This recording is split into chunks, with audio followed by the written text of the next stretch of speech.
Pinalitan na sina Senator Joel Villanueva at Senator Ronald Bato de la Rosa bilang mga miyembro ng Senate Committee on Ethics and Privileges. Sa mosyon ni Senator Mig Zubiri, pinalitan ni na Senator Amy Marcos at Senator Rodante Marcoleta sina Senator Bato de la Rosa at Senator Joel Villanueva sa Ethics Committee dahil sa conflict of interest.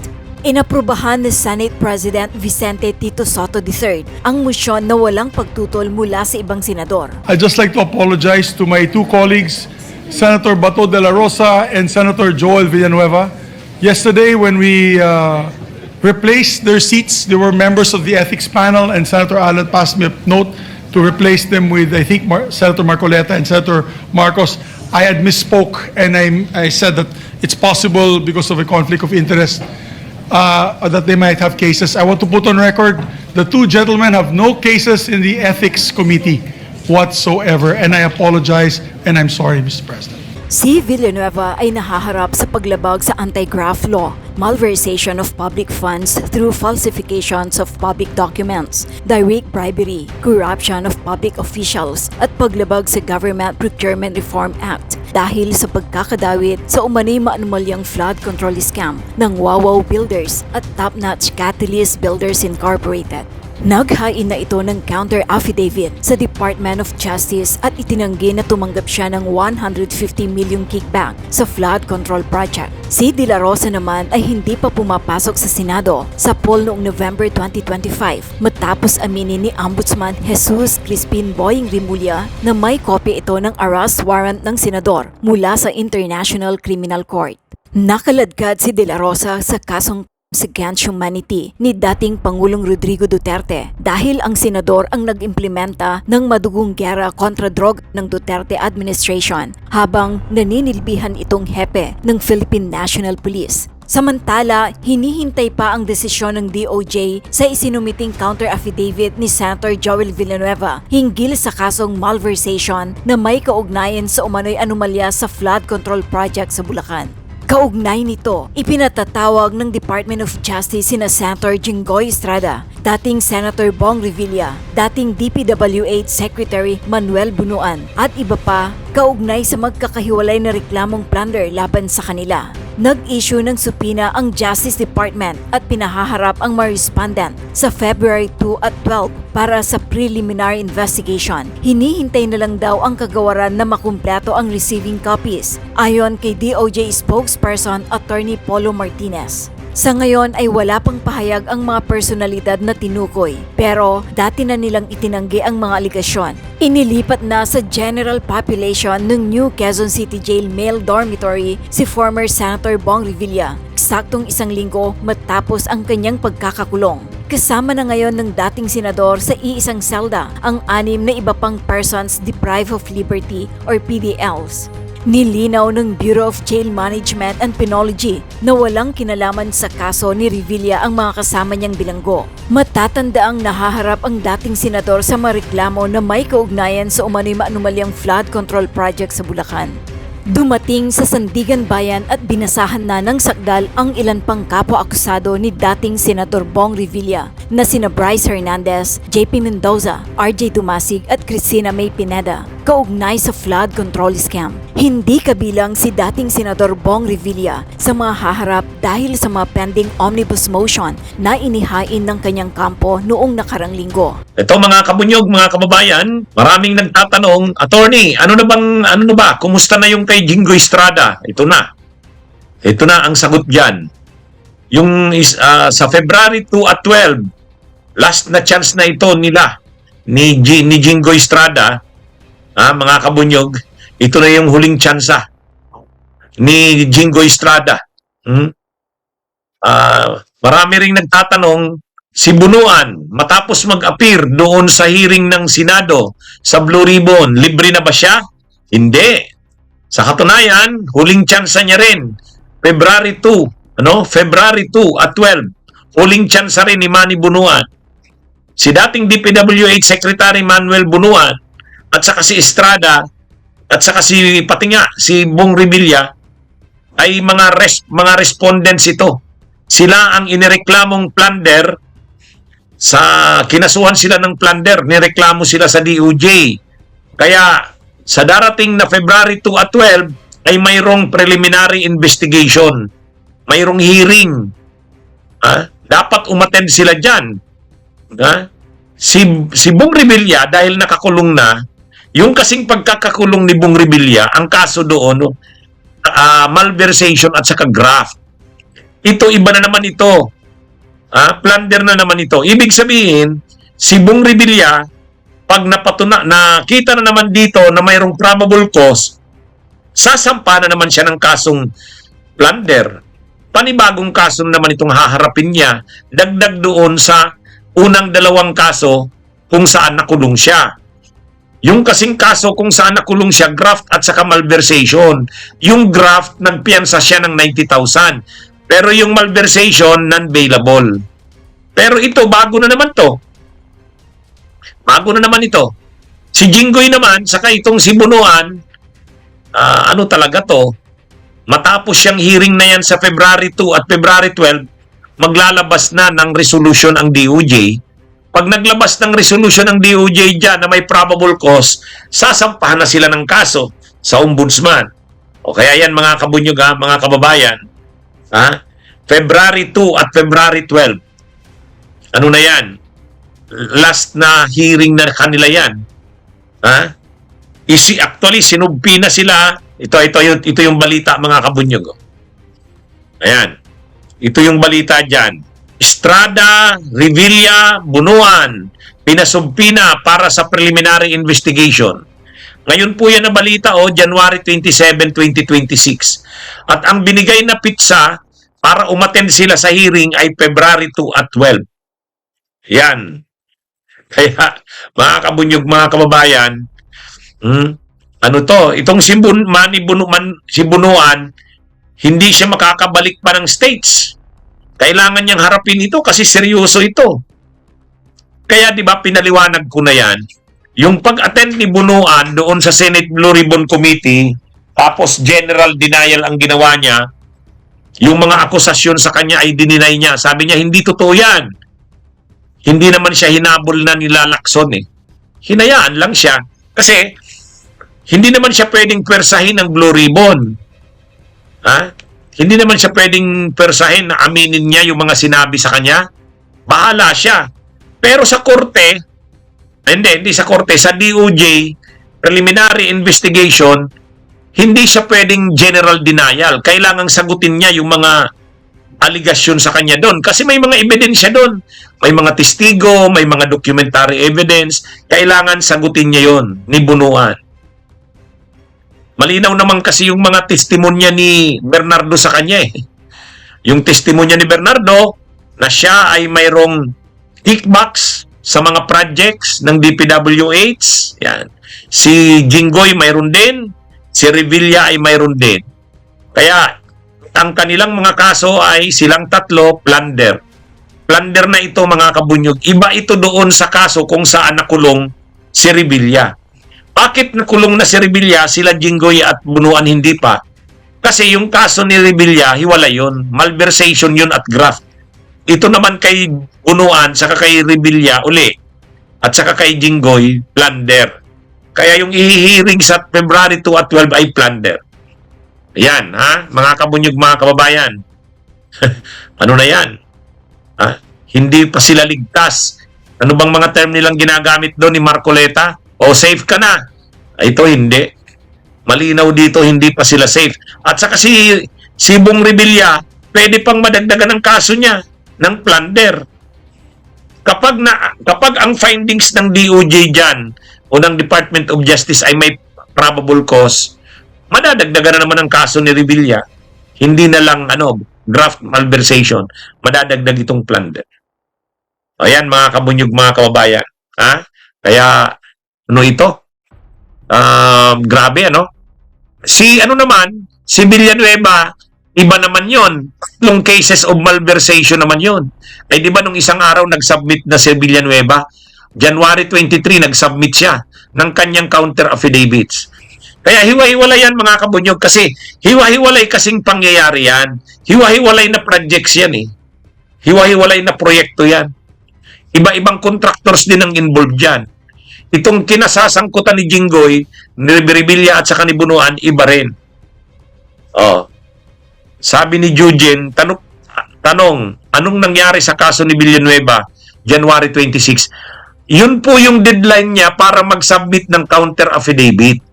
Yan yung deadline. Ang ginawa ng kampo ni Villanueva, hindi pa January 26 nag-submit na sila. Parang January 23 nag-submit na eh. Ang January 26, hindi yan yung pagdidesisyon. Yan yung deadline para mag-submit ng kontra sa laysay. Kaya ganyan din itong si Bunuan, si Estrada at Revilla. Yung February 2 at 12, yan ay ano pa lang yan, mga kabunyog. Yan yung last na hearing nila sa plunder case.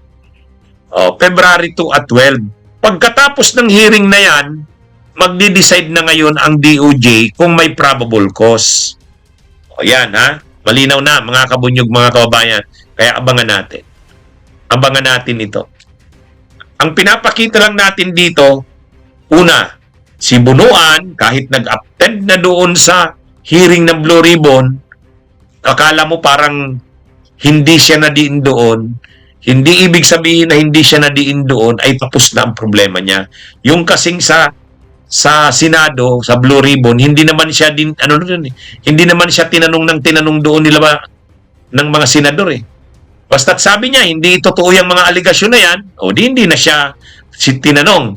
Tama ba yon? Tama yon. Hindi naman siya pwedeng pilitin eh. Pero dito sa DOJ, hindi pwedeng hindi siya sumagot. Hindi pwedeng hindi siya sumagot. Pag hindi siya sumagot, hindi siya umattend sa hearing, at hindi siya mag-submit ng counter affidavit, wini-waive niya yung right niya na magdepensa ng sarili niya.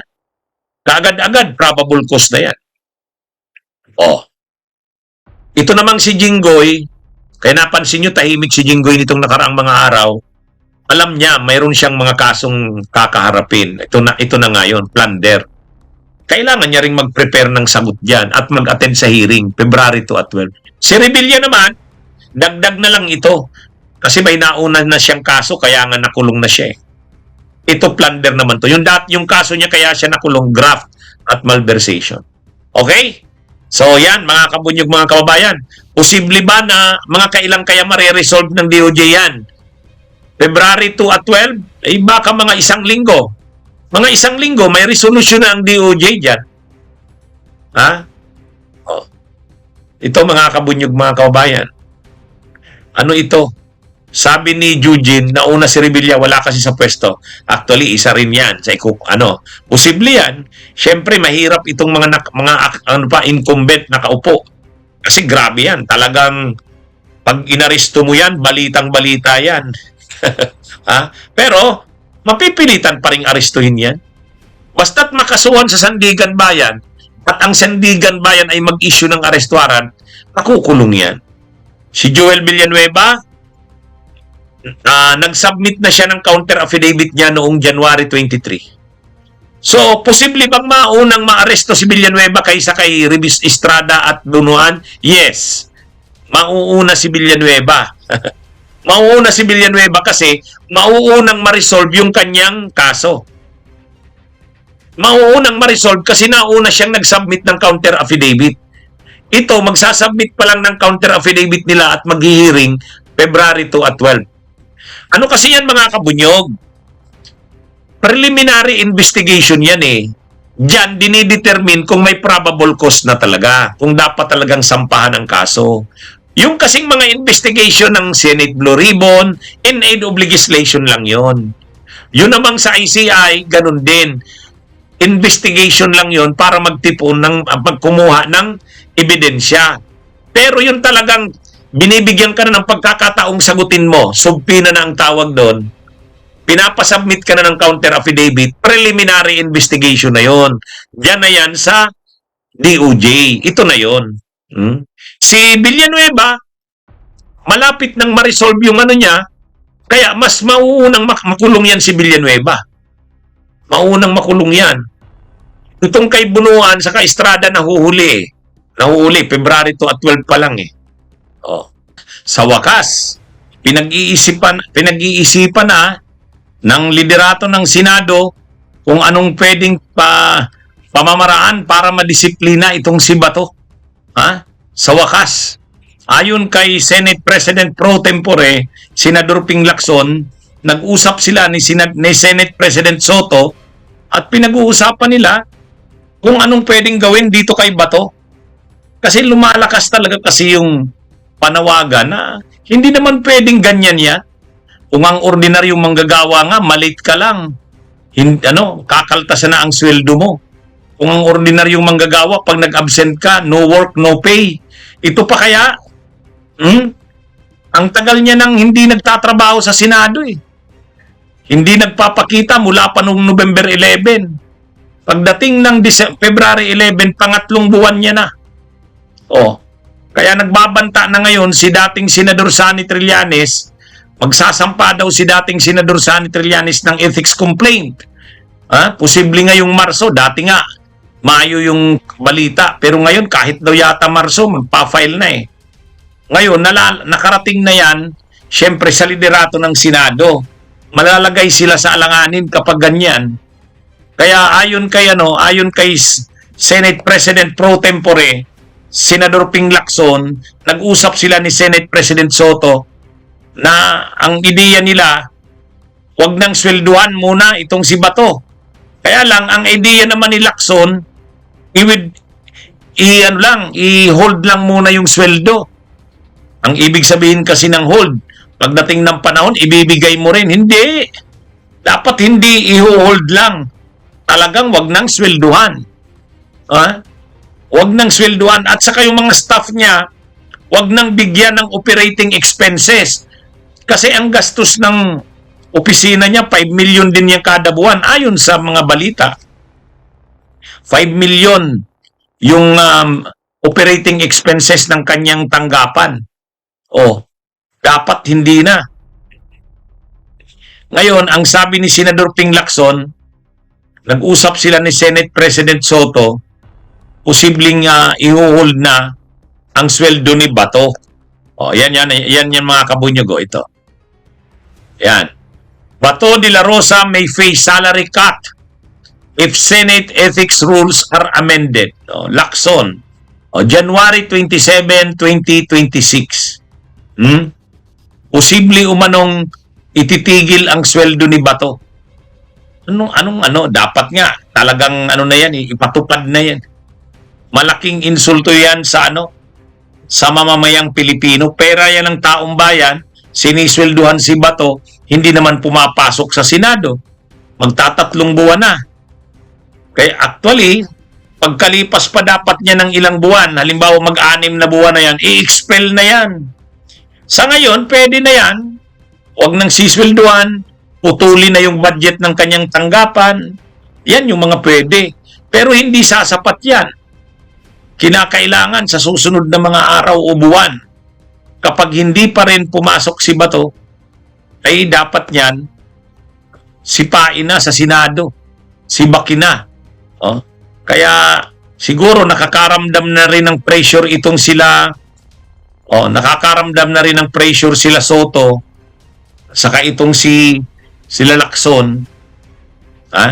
Kaya sabi ni Senador Ping Lacson, pinag-usapan na daw nila ni Senate President Soto na itigil na ang pagsweldo kay Bato.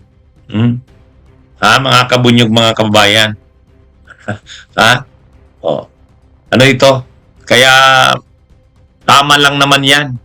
Tama lang yan. Actually, hinihintay na yan ng mamamayang Pilipino.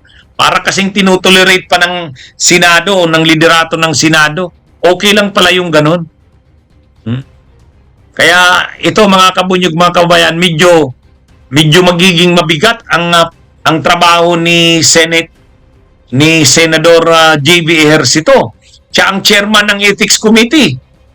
Si JB Ejercito ang chairman ng Ethics Committee. At sa kanya to.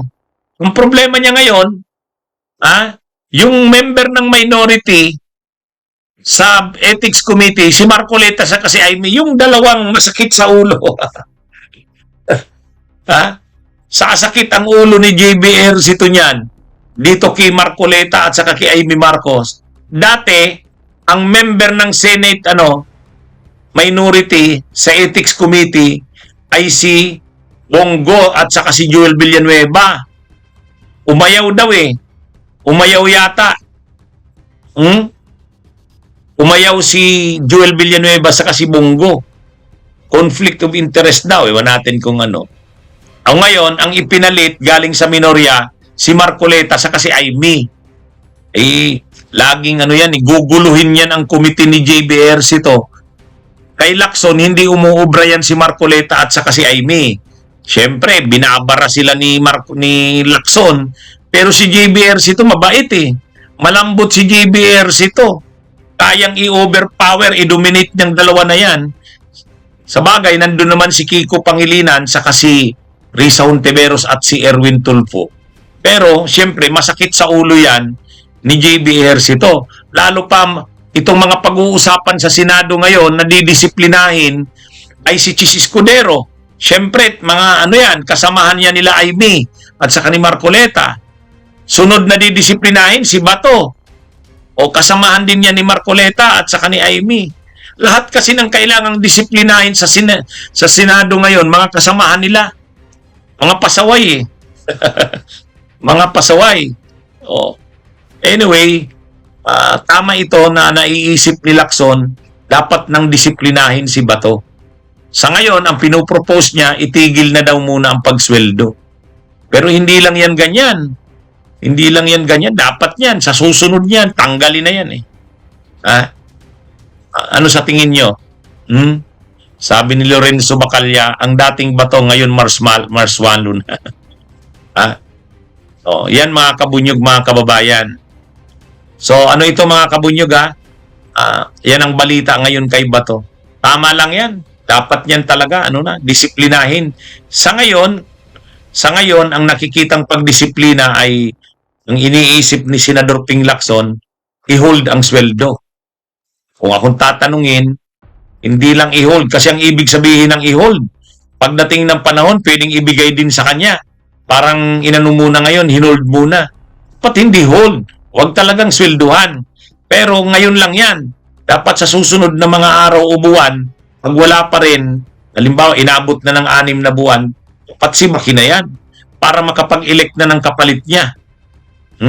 Ngayon po mga kababayan, yung ating pag-uusapan ay patungkol po dito kay Bato. Nako, ito na nga. Ito na yung hindi aasahan ni Bato at ng mga DDS. Mga kababayan, si Bato po ay tinanggal na bilang miyembro ng Ethics Committee sa Senado at isusunod na rin na iipitin or isususpinde ang kanyang 4 milyon na sahod at isusunod na rin dyan yung tatanggalin siya bilang senador. Nako po mga kababayan. Ito po, pakinggan natin ha. Ito po yan. Sure, sino-sino itong mga senador na tinanggal sa Ethics Committee at ano yung dahilan ng pag-aalis sa kanila? Sir Benjamin, hello Aga po. pinalitan sina Senators Ronald Bato de la Rosa at Joel Villanueva bilang miyembro ng Senate Committee on Ethics and Privileges dahil sa conflict of interest. Ngayon mga kababayan, no? So narinig nyo yon na tinanggal po si Joel Villanueva at si Bato de la Rosa bilang miyembro ng Ethics Committee, no? Kasi mga kababayan, sa mga hindi po nakakaalam na bakit sila tinanggal sa Ethics Committee, kasi po mga kababayan, ang pangit naman pong pakinggan na miyembro ka sa ethics, no?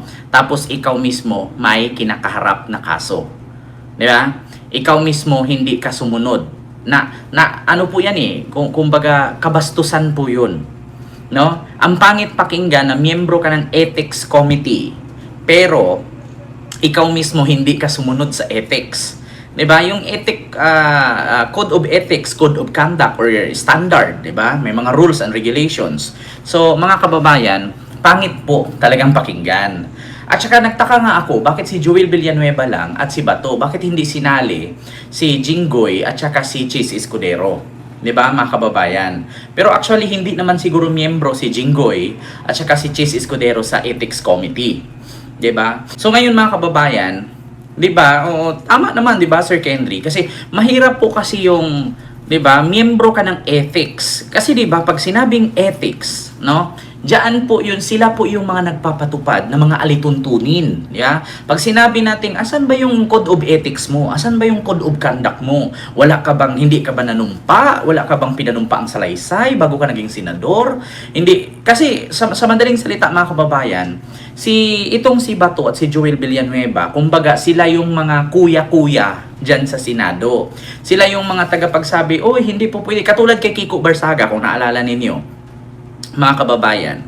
Si Kiko Barsaga, kaya kinasuhan siya ng inanuhan siya ng ethics complaint, 'di ba? Kasi nga yung ugali ni Kiko, hindi po kasi pasado sa ethics 'yan. Sa code of conduct, sa code of ethics, no? Kaya nireklamo siya at finailan siya ng ethics complaint kasi nga kung nakita nyo naman isa kang congressman tapos sasabihin mo meow meow meow meow meow meow, 'di ba? Ang pangit po talagang pakinggan mga kababayan na sasabihin kang, "Oh, Congressman Kiko." Tapos ang sagot mo, meow meow meow meow meow meow, 'di ba? Kawalang respeto.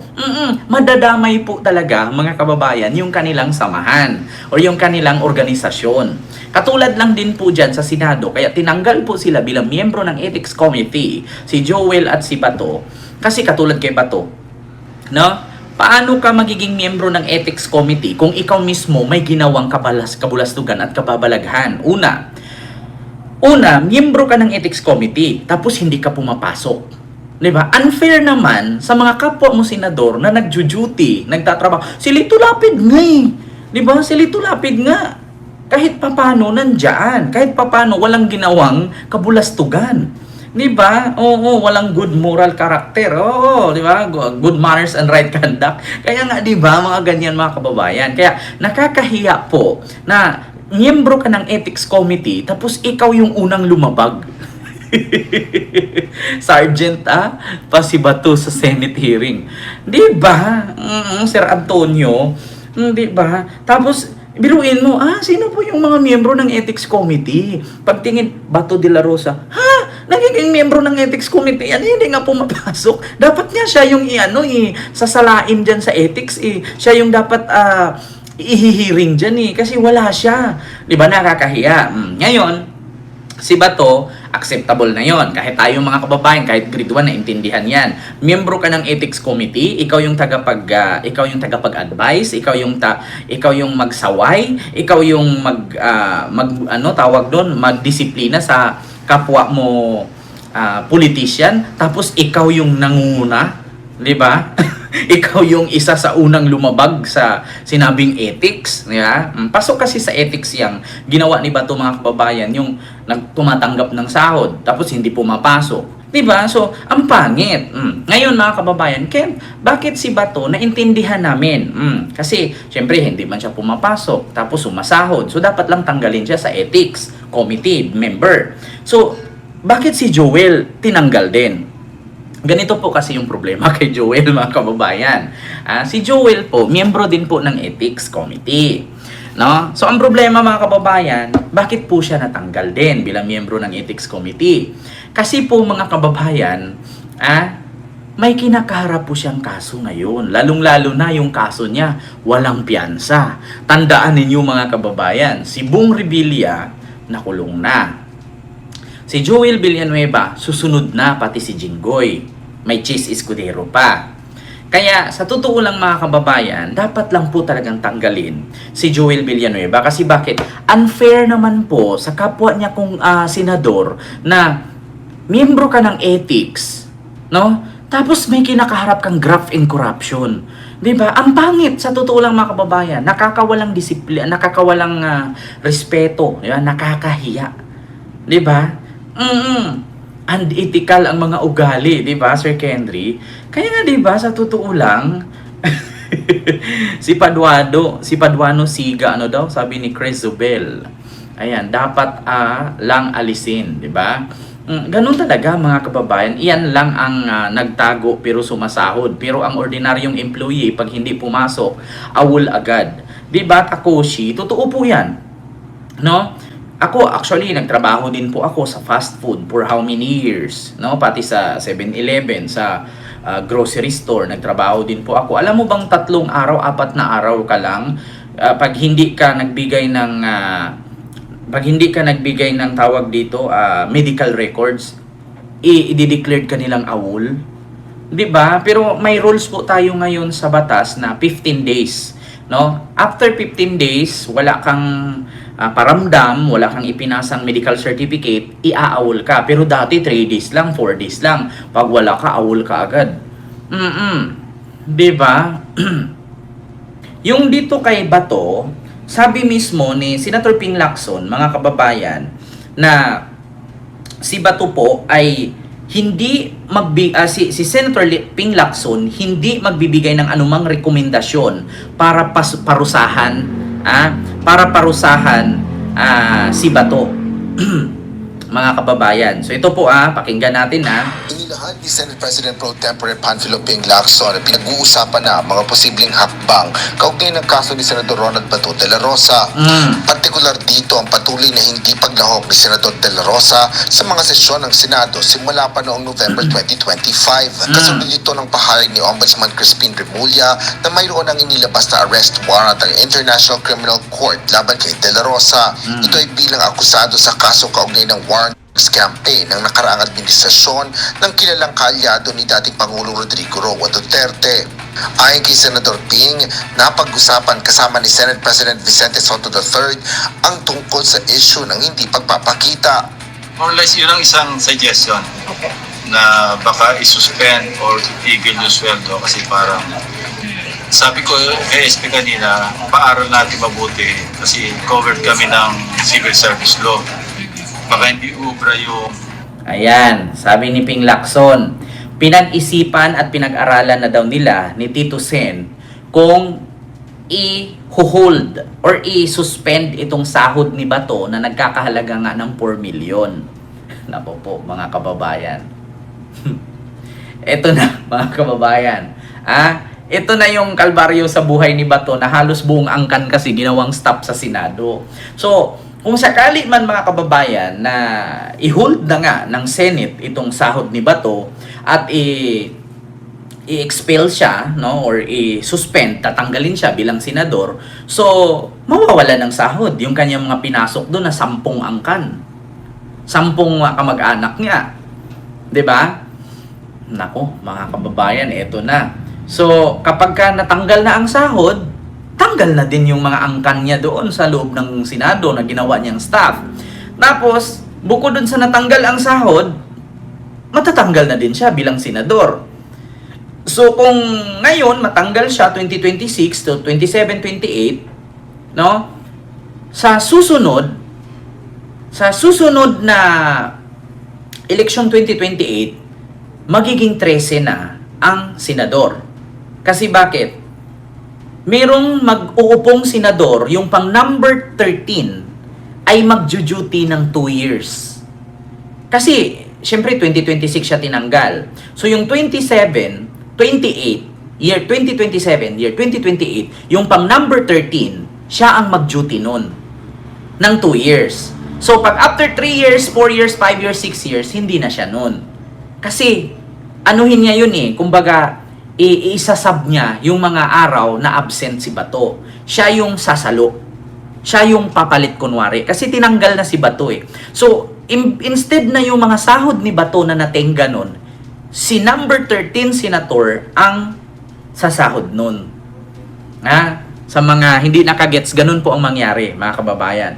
So, halimbawa, ngayon siya tatanggalin. Ano ngayon? January 2026.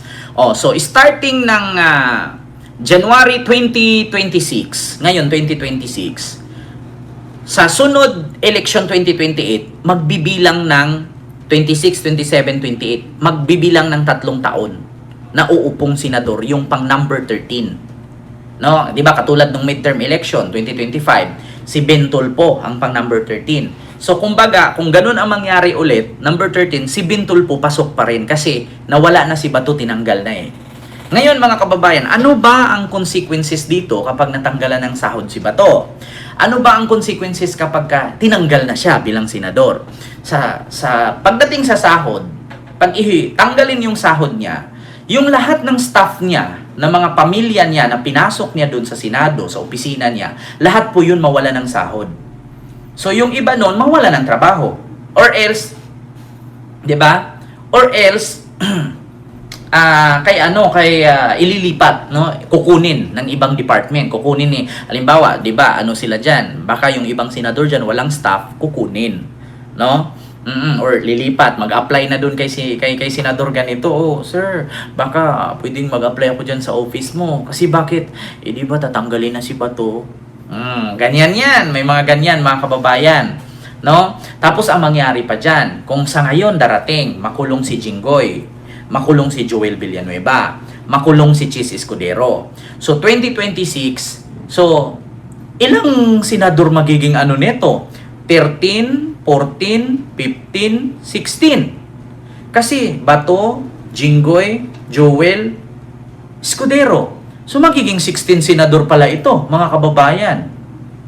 Ganun ba 'yon? Paki-comment nga mga kababayan. Ganun ba 'yon? Magiging 16 senator sa 2028 ang kukunin?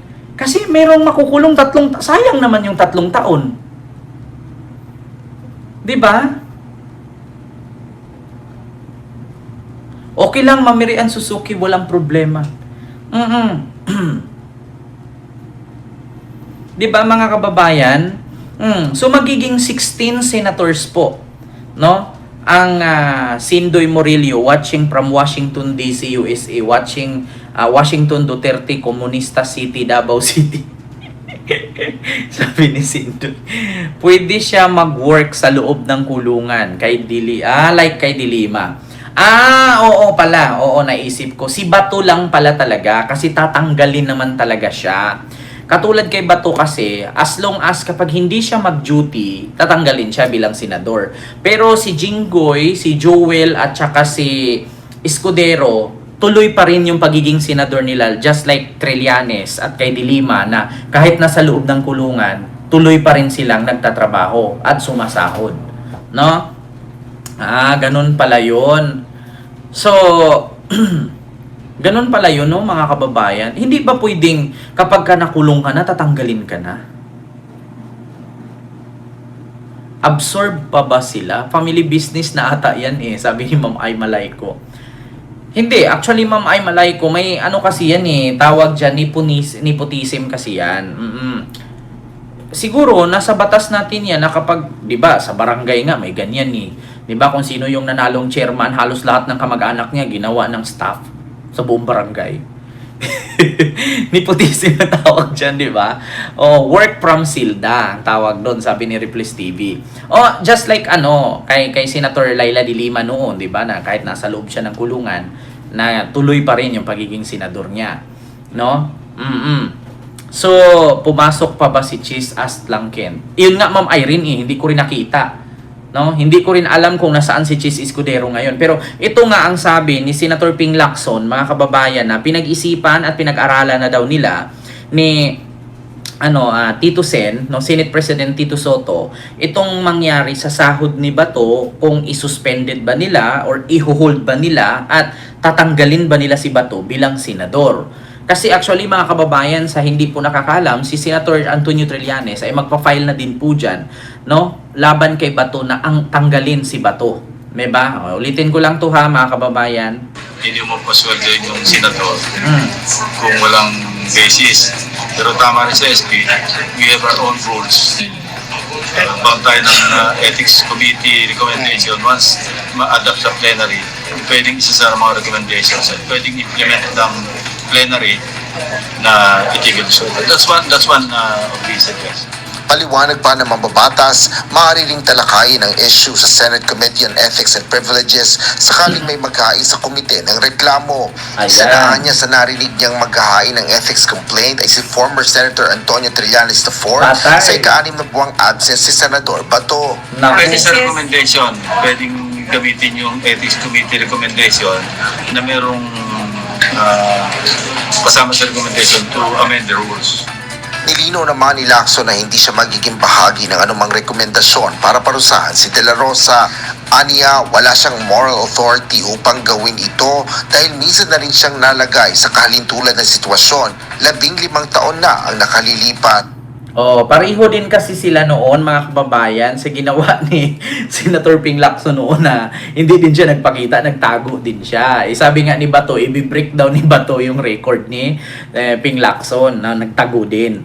Oh, ang problema mga kababayan, sabi nga ni Tito Sen, naghintay lang siya ng complaint, no? Ethics complaint. So, alam naman po natin mga kababayan na si Senator Antonio Trillanes po ay magpa-file po talaga ng ethics complaint dyan kay Bato. So, naku, patay. Malinaw pa sa sikat ng reflection ng bunbuna ni Bato yan mga kababayan, ha? Hinahantay lang nila kung sino ang mag-file ng ethics complaint para si Bato ay tanggalin. So, kapag nag-file na si Trillanes, sana agahan, no? Sana agahan ni Senator Trillanes yan para medyo yung pang number 13 na senador sa 2028 election ay medyo matagal-tagal din po ang kaniyang pag-duty, no, bilang senador. Kasi biruin mo 26, 27, 28, 'di ba? January pa. So, kulang-kulang 3 taon, yeah? At least pang number 13 ka, nagiging senador ka, di ba? First time in the history yan, ha? First time in the history ba, mga kababayan, sa kasaysayan ng Philippine politics na magiging 13 ang senador. Meron bang ganyan dati? Yung sa panahon ni Lacson, parang hindi naman ganun eh. Kasi kalaunan si Lacson ay sumuko. Di ba? So, wala naman sigurong ano. So, first time yata na nangyari yan, no? Mga kababayan. Magkaiba naman kasi kaharap noon kaysa kay Baba ngayon. Di ba mga kababayan? Kay Bato ngayon. Di ba mga kababayan? So first time nga mangyayari yan sa Philippine politics history na 13, no, ang magiging senador. Kung sakali kung sakaling matanggal si Bato. Kaya nga sabi ko, Senator Antonio Trillanes, dalian mo naman yung pag-file. Di ba? At saka, bakit si Senator Antonio Trillanes lang ang nag-file? Di ba? Marami naman pwedeng mag-file kahit tayo. Tayo kasi bakit? Tayo yung nagbabayad ng tax para sa huri ni Bato. Wala ba tayong, wala ba tayong karapatan na mag-file para magreklamo dyan na, sa ethics complaint yan? I-complain siya na, bakit ganito? Sumasahod siya at sangkaterba pang pamilya niya ang ginawa niyang staff dyan tapos hindi siya pumapasok. Diba? Oo. Diba? Okay lang sana pero dapat huwag swelduhan. Sayang kasi hindi naman siya nag-work. Kapalan lang ng mukha talaga yan, sabi ni Lerms Robles. Kaya nga, di ba, nakakatamad na manood at makinig sa mga hearing, wala namang nangyayari. Sabi ni Ma'am Ima Baticos. Yun nga, Ma'am Ima, sabi ko nga, may mga kredibilidad pa ba itong mga senador? Kasi actually yung mga senador ngayon sa Pilipinas, siguro 5, hindi aabot 10 lang yung mga dyan, mga may credibility. And the rest, wala kong pinangalanan Kung ikaw man yan, huwag kang magalit kasi kung magalit ka, guilty ka. 'Di ba? Parang wala naman ako nakitang mga sincere sila sa trabaho. Katulad kay Amy Marcos, naging senador ka, dapat gagawa ka ng batas, tutulong ka sa taong bayan, pero mas inuna pa yung pagchichismis Mas inuna pa yung pagchichismis, tapos siraan yung buhay ng pamilya ng may pamilya, tapos kakalkalin yung baho ng kapwa niya politician. Samantalang siya, ang haba ng baba, hindi nga niya mapabago. 'Di ba? Diba mga kababayan? At saka, nakakapagtaka lang na itong mga senador, binuboto sila ng taong bayan para magserbisyo sa taong bayan.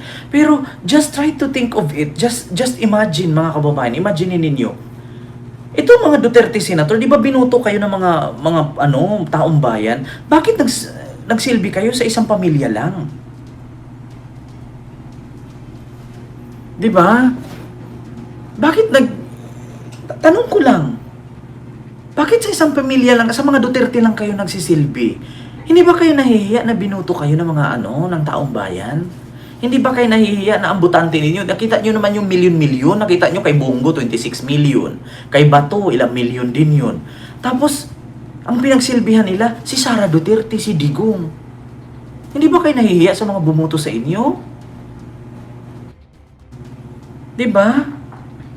Hindi, parang ang kakapal ata na magmumukha nitong mga Mag-subscribe at i-click ang notification bell para sa mga susunod na video updates. Maraming salamat po.